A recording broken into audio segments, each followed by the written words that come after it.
मनोहर पानीपुरी का ठेला चलाता था। उसकी एक 4 साल की बेटी थी और पत्नी शोभा दोबारा गर्भवती थी। मनोहर का परिवार बढ़ रहा था। इसी चिंता में वो ज्यादा मेहनत करता था। सुबह जल्दी उठकर पानीपुरी बनाने की सारी तैयारी करके मनोहर जल्दी ही काम पर निकल जाता था और शाम तक ठेले पर पानीपुरी बेचता था। मनोहर की पानीपुरी लोगों को बहुत पसंद थी, इसलिए ग्राहक भी आ ही जाते थे। मनोहर, पानीपुरी खिला भाई। आटे की या सूजी की भैया जी? दोनों तरह की खिला दे। है भाई, तेरी पानीपुरी खाने में इतनी स्वादिष्ट होती है कि मजा आ जाता है भाई। हाँ मनोहर भैया, 40 रुपए की पानीपुरी पैक कर देना, पानी थोड़ा ज्यादा कर देना। अभी कर देता हूँ। आने जाने वाले लोगों की नजर मनोहर के ठेले पर पड़ी जाती थी और पानीपुरी तो एक ऐसी चीज है जिसे देखकर मुंह में पानी आ ही जाता है। इसलिए लोग उसके ठेले पर रुककर पानीपुरी खाते और आगे बढ़ते। पर कुछ दिनों से मनोहर के ठेले पर भीड़ आनी कम हो गई थी, क्योंकि मानसून आ गया था और रोजाना ही तेज बारिश आ जाती थी। इसलिए लोग सड़क पर कम रुकते थे। बिक्री पर असर होने से मनोहर की रोजी रोटी पर भी असर पड़ा था। ये लो, रोटी खा लो। शुभा, क्या बात है? चिंता में दिखाई दे रही हो। पूजा कहाँ है? दिखाई नहीं दे रही। वो पड़ोस वाली माला के घर खेलने गई है। वो शरद बाबू आए थे, मकान का किराया मांग रहे थे। बोल रहे थे 15 दिन ऊपर हो गए हैं, उन्हें अगले हफ्ते तक किराया चाहिए, नहीं तो हमें ये घर खाली करना पड़ेगा। उन्हें हमसे ज्यादा किराया देने वाले किराएदार मिल रहे हैं। अरे तू चिंता मत कर। इस हालत में तू चिंता करेगी तो बच्चे पर भी असर पड़ेगा। मैं शरद जी को कल बोल दूंगा, वो मुझे कुछ दिन की मोहलत और दे देंगे। मनोहर शोभा को तसल्ली दे देता है, पर वो खुद ही बहुत परेशान था, क्योंकि उसी शाम जब वो काम से लौट रहा था तो लोगों में बारिश और तूफान को लेकर चर्चा बनी हुई थी। अरे मनोहर, तुमने सुना क्या? मौसम विभाग का कहना है कि अगले 4 दिनों तक भीषण तूफान और बारिश के संकेत हैं भैया। सड़कों पर पानी भरा रहेगा, इसलिए हम सब ने तो सोचा है कि कुछ दिन घर से ही ना निकले। तुम ठीक कह रहे हो भैया, 2-4 दिन अब घर पर ही आएंगे।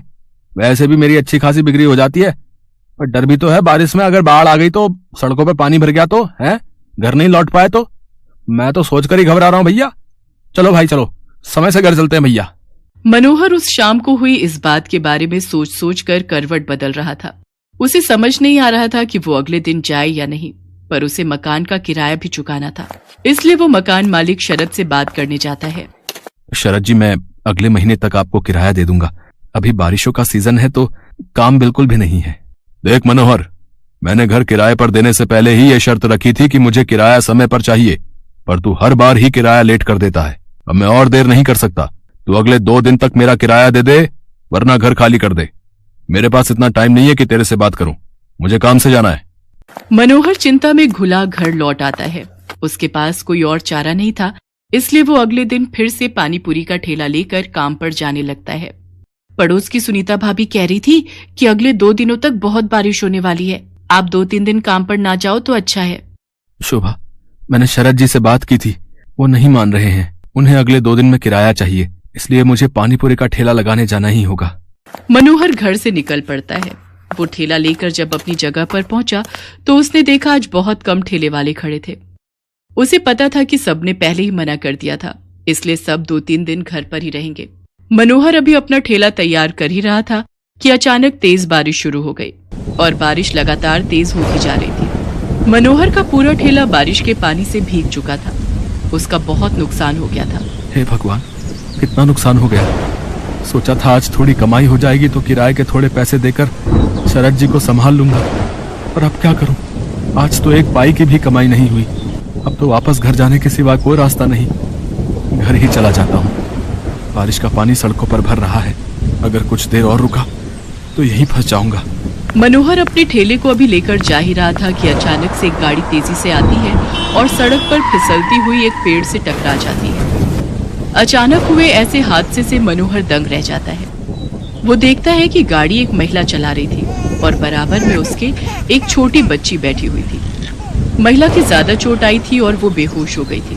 बच्ची को खरोंचे आई थी और वो दर्द से रो रही थी। मनोहर उनके पास जाता है और रोती हुई बच्ची को गोद में उठा लेता है। लोग उसका साथ देने से मना कर देते हैं। हे भगवान, न जाने ये कौन है। चुप हो जा बेटिया, इसके तो हाथ पर चोट आई है। अगर इन्हें कुछ ही देर में अस्पताल नहीं ले गया तो अनर्थ हो जाएगा। ए भैया, जरा ऑटो रोको। ए भैया, आओ भैया, जरा गाड़ी रोको। कोई रोक ही नहीं रहा, कोई भी मदद करने को तैयार नहीं हो रहा है। मैं इन दोनों को इस हालत में यहाँ मरने के लिए नहीं छोड़ सकता। मेरी आत्मा इसके लिए कभी हाँ नहीं कहेगी। अब मैं क्या करूं? अब तो एक ही रास्ता बचा है। मनोहर को कुछ समझ नहीं आ रहा था। उस महिला की हालत गंभीर होती जा रही थी, उसके खून बह रहा था। मनोहर जल्दी से अपने ठेले का सामान उतारता है और बड़ी मुश्किल से उस औरत को अपने ठेले पर लिटाता है और बच्ची को भी साथ में ठेले पर बिठाकर बारिश में भीगता हुआ बड़ी मुश्किल से एक अस्पताल में पहुंचता है। उसे इस हालत में देखकर अस्पताल के डॉक्टर और नर्स जल्दी से उस महिला को एडमिट करते हैं। मनोहर उस रोती हुई बच्ची को संभाल रहा था। बच्ची के हाथ में चोट थी। मनोहर ने अपने मोबाइल से अपनी पत्नी शोभा को भी फोन कर दिया था ताकि वो परेशान न हो। कुछ घंटों बाद महिला को होश आता है। वो अपने पति को फोन मिलाती है। कुछ देर बाद उसका पति हॉस्पिटल पहुंचता है और अपनी पत्नी और बच्चे की हालत देखकर घबरा जाता है। डॉक्टर, सुषमा कैसी है? ये सब क्या हो गया? सुषमा, मुझे तो लगा था तुम अपनी मम्मी के घर पहुंच चुकी होगी। रोहित, मैं घर से निकली थी तो बारिश नहीं थी। मैंने सोचा आराम से पहुंच जाऊंगी, पर अचानक पता नहीं क्या हुआ, मैं गाड़ी संभाल नहीं पाई। कीचड़ में वो फिसलती चली गई और उसके बाद तो मुझे होश ही नहीं था। रोहित, ये भैया बहुत अच्छे हैं। आज इन्होंने ही मेरी और स्वाति की जान बचाई है। आपकी वाइफ ठीक कह रही हैं। आज की दुनिया में ऐसी मदद कोई नहीं करता। हमने अपनी आंखों से देखा था। ये भैया बारिश में अपने ठेले पर आपकी पत्नी और बच्ची को हॉस्पिटल लेकर आए थे। मैं आपका एहसान किस तरह से चुकाऊंगा? आपने जो मेरे लिए किया है, उस एहसान के बदले में आपके लिए कुछ भी कर सकूं तो मेरे लिए बहुत बड़ी बात होगी। बाबूजी, ये तो मेरा धर्म है। अगर मुसीबत में पड़े लोगों की जिसने सहायता नहीं की तो वो इंसान ही क्या। रोहित को पता चलता है कि मनोहर पानीपुरी का ठेला चलाता है। वो देखता है कि मनोहर बहुत गरीब और मजबूर है, जो अकेले ही बड़ी मुश्किल से अपना परिवार चला रहा है। मनोहर भैया, अब आपको चिंता करने की कोई जरूरत नहीं है। आपका मकान का किराया भी भर जाएगा और आपके परिवार की परेशानियां भी दूर हो जाएंगी। आपकी अपनी पानीपुरी और चाट की दुकान होगी, जिसको खुलवाना मेरी जिम्मेदारी है। रोहित की बातें सुनकर मनोहर के चेहरे पर खुशी झलक आती है। कुछ ही दिनों में रोहित मनोहर को पानीपुरी और चाट की एक बड़ी और अच्छी दुकान खुलवा देता है। मनोहर को उसकी अच्छाई का फल मिल जाता है और उसकी सारी परेशानियां दूर हो जाती हैं। विद्यापुर नामक गांव में बलदेव नाम का एक व्यक्ति चना चाट मसाले का ठेला लगाता था। उसके ठेले का चना चाट मसाला बहुत मशहूर था। बलदेव के पास ग्राहकों की भीड़ लगी रहती थी। दूर दूर से लोग उसके ठेले पर चना चाट मसाला खाने आते थे। इसकी सबसे बड़ी वजह थी चना चाट मसाला में उपयोग होने वाला चाट मसाला। बलदेव, तुम्हारे चना चाट मसाले में डले चाट मसाले का जो स्वाद है ना, बस पूछो मत, लाजवाब है भाई। एक बार खाओ और उंगलियां चाटते रह जाओ। हाँ बिल्कुल भाई बलदेव, तुम्हारे चना चाट मसाले में कुछ अलग ही स्वाद आता है। इसकी क्या वजह है, जरा हमें भी तो बताओ। ये चना चाट मसाले का चाट मसाला मेरे दादा परदादा के जमाने से चला आ रहा है। उन्हीं से मैंने ये बनाना सीखा था। हमारे चना चाट मसाले का मसाला एक अलग किस्म का है, जो हर कोई नहीं बना सकता। पर जो भी है भैया, ये चना चाट मसाला खाकर मुंह का स्वाद चटपटा हो जाता है और तुमने रेट भी ठीक रखे हुए। 10 रुपए प्लेट में इतना बढ़िया चना चाट मसाला खाने को मिलता है, वरना आजकल इस महंगाई में इतना महंगा देते हैं और खाने की चीज का स्वाद बिल्कुल बेकार होता है। मैंने अपने पूर्वजों से यही सीखा है, बढ़िया बना खिलाओ, भले ही सस्ते में खिलाओ। लोग पीठ पीछे तुम्हारी तारीफ करें, कुछ ऐसा कर दिखाओ।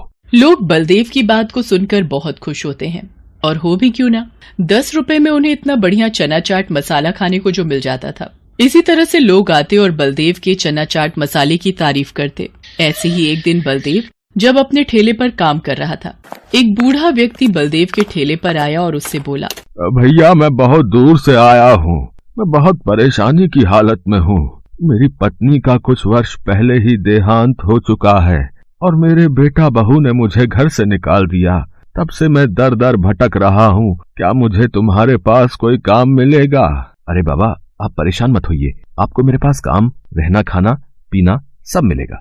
आप यूं हाथ मत जोड़िए। तुम्हारा बहुत बहुत शुक्रिया बेटा, तुमने मेरी इतनी बड़ी सहायता कर दी। मुझ दर दर भटकते बूढ़े आदमी को सहारा दे दिया। उस दिन से वो बूढ़ा व्यक्ति बलदेव के पास ही रहने लगा। बलदेव चना चाट मसाले का मसाला बनाते वक्त अपना दरवाजा बंद रखता था, ताकि कोई उसे मसाला बनाते वक्त देख न पाए। पर बूढ़ा व्यक्ति चोरी से बलदेव को चाट मसाला बनाते हुए देख लेता था। बूढ़े व्यक्ति को बलदेव के पास रहते हुए 1 महीना भी हो चुका था। एक दिन, बलदेव, अब मुझे तुम्हारे पास नहीं रहना, मैं यहाँ से जा रहा हूँ। क्या हुआ बाबा, आप यहाँ से क्यों जाना चाहते हो? क्या आपको यहाँ पर कोई परेशानी है? मैं तो तेरे पास चालाकी से आया था। मैं तो तेरी चना चाट मसाले में इस्तेमाल होने वाली मसाले की विधि जानना चाहता था और वो मुझे पता चल गई है। अब मेरा यहाँ कोई काम नहीं है, मेरा काम हो चुका है। वास्तव में वो एक जवान लड़का था जिसने बूढ़े व्यक्ति का भेष बना रखा था। तुम बूढ़े नहीं हो, तुम कौन हो? मेरा नाम रोशन है। मैं तो तुम्हारे पास चालाकी से आया था। अब मैं तुम्हारे ठेले के सामने ही अपने बनाए चना चाट मसाले का ठेला लगाऊंगा और देखना, कुछ ही दिनों में मैं तुम्हारा ठेला बंद करवा दूंगा। ठीक वैसा ही हुआ जैसा रोशन ने बोला था। अगले दिन ही रोशन ने बलदेव के ठेले के सामने अपना चना चाट मसाले का ठेला खोल लिया। उसने प्लेट के दाम 5 रुपए रखे थे। अब 10 रुपए की जगह जब 5 रुपए में वही चीज खाने को मिल रही हो तो ग्राहक तो वहीं जाएंगे। भैया जरा चना चाट मसाले की 1 प्लेट देना। ये लो भैया, अभी बना कर देता हूँ। तुमने दाम तो बहुत सस्ते रखे हैं, 5 रुपए। सामने बलदेव के ठेले पर तो 10 रुपए में मिलता है। अरे आप मेरे ठेले पर एक बार खाओगे तो सामने बलदेव के ठेले का चना चाट मसाला भूल जाओगे।